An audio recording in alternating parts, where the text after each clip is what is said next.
안녕하세요. 경제적 자유를 꿈꾸는 삼전장기투자라는 삼전불패입니다. 삼전패 여러분, 아침 식사는 맛있게 드셨나요?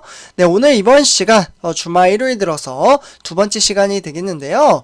일단 제가 첫 번째 시간에서는 우리 삼전불패 가족분들에게 삼성전자가 현재 사업을 진행을 하고 있는 파바로티라고 해서요, 파운드리, 바이오, 로봇이나 IT, 그리고 이동통신 등 각종 분야의 사업에 종사를 하고 있는 사업에 대해서 말씀을 드렸습니다. 삼성전자는 현재 4차 산업혁명, 이 4차 산업혁명에 대한 먹거리 산업을 준비를 하고 있고요.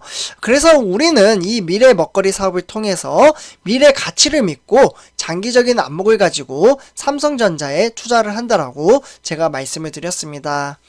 그렇기 때문에 단락의 주가가 하락을 하더라도 내가 직접 돈을 빼지 않으면 그 돈은 내 돈이 아니기 때문에 크게 신경 쓰거나 아니면 스트레스를 받을 필요가 절대적으로 없다라고 말씀을 드렸는데요. 그러나 마인드 정립 같은 경우에는 본인이 스스로 경험을 해봐야지만 극복할 수 있는 힘이 생길 수 있다라고 말씀을 드릴 수가 있겠습니다. 그래서 이렇게 좀 말씀을 드리고요.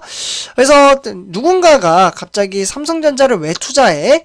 그리고 무슨 사업을 하는데 삼성전자는? 이렇게 묻는다면 이전 영상을 참고를 하시면 큰 도움이 되리라 생각이 듭니다. 그래서 이렇게 좀 말씀을 드리고요.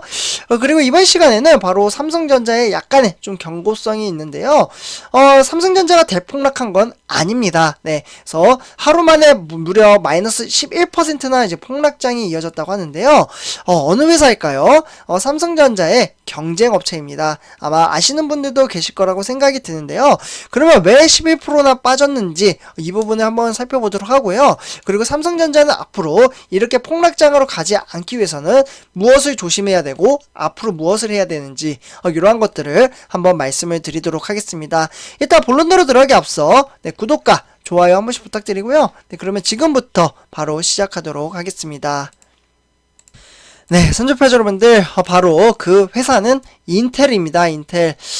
지난 금요일이었죠. 인텔의 주가가 완전히, 그러니까 미국의 반도체 회사이잖아요. 여기도 마찬가지로 삼성전자와 같은 산업군에 종사를 하고 있는 회사인데 주가가 완전히 눌러앉은 것을 보실 수가 있겠죠. 지금 제가 그림으로 살짝 보여드리고 있는데 무려 11.68% 하락을 하면서 지금 주가는 49.46달러로 거래가 되고 있습니다. 올해 들어서 가장 낮은 수준이고요. 사실 이제 인텔 같은 경우에는 2020년도 작년이죠. 12월 30일 날 48.75달러에 비해서 이 수치 다음으로 거의 10개월 만에 최저치라고 볼 수가 있겠습니다.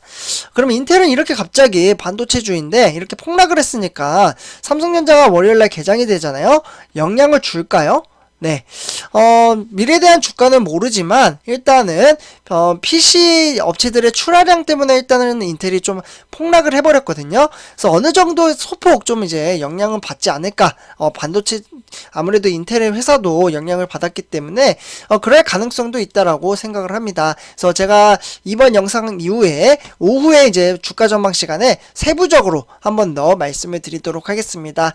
일단은 이제 인텔 같은 경우에는 코로나19 으로 인한 이제 팬텀 보복이라고 하죠. 이 소비가 이제 둔화가 되고 있는 데다가 전원 관리칩에 따른 이제 반도체 칩도 현재 부족하기 때문에 좀 폭락을 했습니다.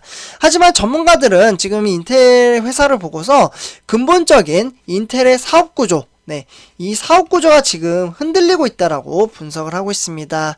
그래서 인텔은 이제 컴퓨터용 이제 중앙 처리 장치죠. CPU라고 불리는데 CPU 전문으로 만들곤 있지만 전 세계 시장에서는 스마트폰이나 태블릿 PC 그리고 또는 이제 무선 통신기기 등 수요가 옮겨가고 있기 때문에 크게 영향을 받지 않는다라고 이야기를 하고 있습니다. 선조패자분들 지금 인텔 지금 회사에 대한 이제 마크가 좀 보실 수가 있겠는데요. 인텔은 사실 변화에 좀 둔감했다라고도 보실 수가 있겠습니다. 인텔은 이제 여전히 반도체 시장 점유율은 한 16% 정도 지금 차지를 하면서 세계 1위 그룹으로 달리고 있습니다. 하지만 최근에 인텔의 최대 고객사들이 조금씩 빠져나가기 시작을 하고 있거든요. 그래서 탈퇴를 한다. 탈인텔이라고 선언을 집중을 하고 있습니다. 대표적으로는 세계 시장 시가총액 1위인 이 애플이 좀 대표적이라고 볼 수가 있겠는데요. 인텔이 이제 저전력 반도체에 대한 이제 개발이 좀 미흡했던 것도 애플을 놓친 이유 가운데 하나라고 볼 수가 있겠습니다. 인텔이 만드는 CPU는 노트북이나 PC에 들어가고요. 소비자가 늘기 때문에 전원을 꽂아두고 사용하기가 좀 어렵다라고 볼 수가 있겠습니다. 그렇다 보니까 저전력 반도체에 대한 개발 니즈가 좀 적었고요.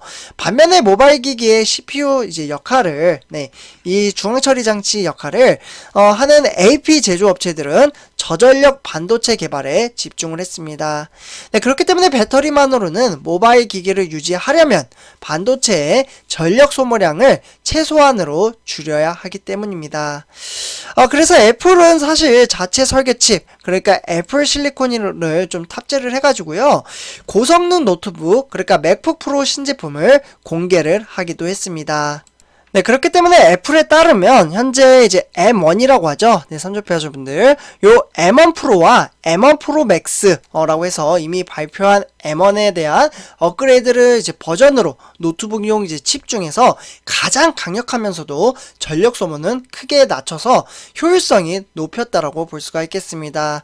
애플로서는 사실 인텔 반도체 칩으로서는 원하는 성능의 제품을 받기 힘들다라고 판단을 했을 것으로 보고 있습니다. 그래서 인텔 제품을 쓰지 않겠다 이렇게 이야기를 한 거죠. 그러면 사실 일본 이야기를 빼먹을 수 없다라고 볼 수가 있는데요. 일본이 사실 반도체 시장에서 정말 한 축의 획을 그었던 나라라고도 볼 수가 있겠습니다. 지금 완전히 폭망을 해버렸죠. 반도체 시장에서는 변화를 읽지 못해서 몰락의 길을 걸었던 사례는 사실 적진 않습니다. 일본이 그 사례 중에 대표적인 사례이다 라고 볼 수가 있는데요. 일단 일본의 반도체 업체들의 몰락이 대표적입니다. 예를 들면 히타치, 도시바, NEC나 후지츠, 미쓰비시 이러한 이제 일본 반도체 업체들은 1980년도 제가 태어나기 전이네요.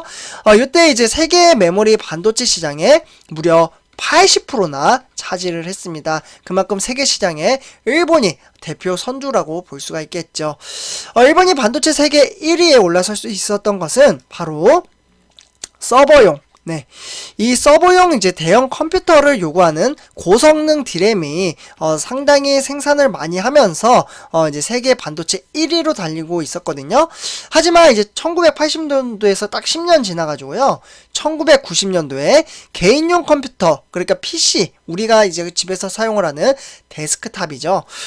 이게 좀 보급이 되면서 디램의 주된 소비처가 대형 컴퓨터에서 PC로 옮겨지기 시작을 했습니다. 그러니까 서버용 이제 대형에서 PC로 옮겨졌다 이렇게 볼 수가 있겠고요. 그러면서 이제 업체들은 이제 개인 소비자가 이제 구입해야 하기 때문에 가격을 떨어뜨리고 크기를 줄여뜨리기 때문에 이를 이제 만드는데 좀 어려움을 겪었습니다. 그러면서 이제 가인 기술, 과잉 품질 이런 것에 이제 몰두를 하다 보니까 세계 시장의 빠른 흐름을 대처하지 못했습니다. 반면에 삼성전자는 이 기회를 놓치지 않았는데요. 우리가 투자하고 있는 삼성전자죠. 가격을 낮추기 위해서 일본에 비해서 경쟁력이 약하다라는 평가를 들었던 유럽 업체들의 이제 반도체 장비들을 가감하게 도입을 하기 시작을 했습니다. 일본은 모든 장비의 이제 부품의 자국 내 생산을 고집을 했던 반면에 우리가 투자하고 있는 삼성전자는 비교적 가격이 낮고 그리고 고품질의 이제 장비의 부품을 적절하게 공수를 해왔습니다. 그렇기 때문에 증시가 이제 어떻게 보면 완전히 일본은 나락으로 떨어지게 된 거죠. 그러면서 지금 현 시점에서 우리가 투자하고 있는 삼성전자는 바로 화면에 보시다시피 이재용 부회장의 리더십이 너무나도 중요하다라고 말씀을 드릴 수가 있겠습니다. 회사를 어떻게 이끌어 나가야 될지. 그래서 좀 말씀을 드리자면요. 반도체 시장은 급변하고 있고 일부 투자자들은 이재용 삼성전자 부회장이 더 적극적으로 나서야 된다라고 이야기를 하고 있습니다. 실제로 이제 외신에서 나온 이야기인데요. 영국에서 나왔어요. 영국에서 이제 시사 이제 주간지에서 나온 내용인데 최첨단 반도체 패권을 노린다라는 제목의 특집 기사가 영국에서 좀 나왔습니다. 여기에 이제 현 시점을 매우 중요한 새로운 장, 그러니까 크리티컬 뉴 챕터라고 해서요. 이재용 부회장이 최근 석방이 됐고 승계 과정도 끝났다. 이렇게 이야기를 했습니다. 네, 그러면서 이재용 부회장의 최고 관심사항은 반도체의 중흥이며 특히 시스템 반도체 분야에서는 메모리 반도체와 같은 리더십을 확보를 해야 된다. 이렇게 이야기를 했습니다. 리더십이 저는 사업성에 있어서 큰 판가름을 하지 않을까 저도 똑같이 좀 생각을 하는데요. 어쨌거나 이러한 상황 속에서 앞으로 이재용 부회장은 잘 나서지 않으려 하고 이제 품위가 있으면 이제 통찰력을 지녔다는 것으로 알려져 있으나 이제는 성공을 보장하기 위해서는 거침없는 면모를 발휘해야 된다라고 이야기를 했습니다. 그러니까 외신에서는 사실 이재용 부장을 약간 소극적인 리더십으로 좀 판단을 하는 것 같습니다. 뭐 다 그렇진 않겠지만 일단 영국에서는 그렇게 이야기를 하는 것 같아요. 그래서 이렇게 좀 참고를 하시면 좋을 것 같고요. 어쨌거나 삼성전자의 최근 주가가 좀 약세로 좀 가고 있잖아요. 지지부진하게 답답하게. 어쨌거나 주가 상승을 위해서는 회사 분할이나 아니면 해외 상장에 대한 대안으로 제시를 좀 할 수 있고요. 풍부한 현금을 활용한 바로 인수합병. 네, 인수합병만 돼도 사실 외인들이 상당히 많이 들어올 것으로 좀 생각이 들고요. 그리고 이제 가감한 M&A가 대안이 될 수도 있고, 여기에 추가적으로 삼성전자의 시스템 반도체 점유율도 높이는 것도 하나의 방법이라고 말씀을 드릴 수가 있겠습니다. 그래서 사실 삼성 그룹을 만든 고 이병철 삼성 회장이 1974년도죠. 삼조표 하셔분들. 이때 이제 사재를 보태서 한국 반도체를 처음에 인수를 했고요. 반도체 업계에 발을 들인 것처럼 다른 경쟁력이 있는 시스템 반도체 업체를 M&A가 하는 게 시장 점유율을 올리는 가장 빠른 방법이 될 수도 있습니다. 그래서 이렇게 좀 말씀을 드리고요. 삼조표 여러분들 이번 영상 마치도록 하겠습니다. 제 영상이 도움이 되셨다면 구독과 좋아요 한 번씩 부탁드리겠습니다. 네, 감사합니다.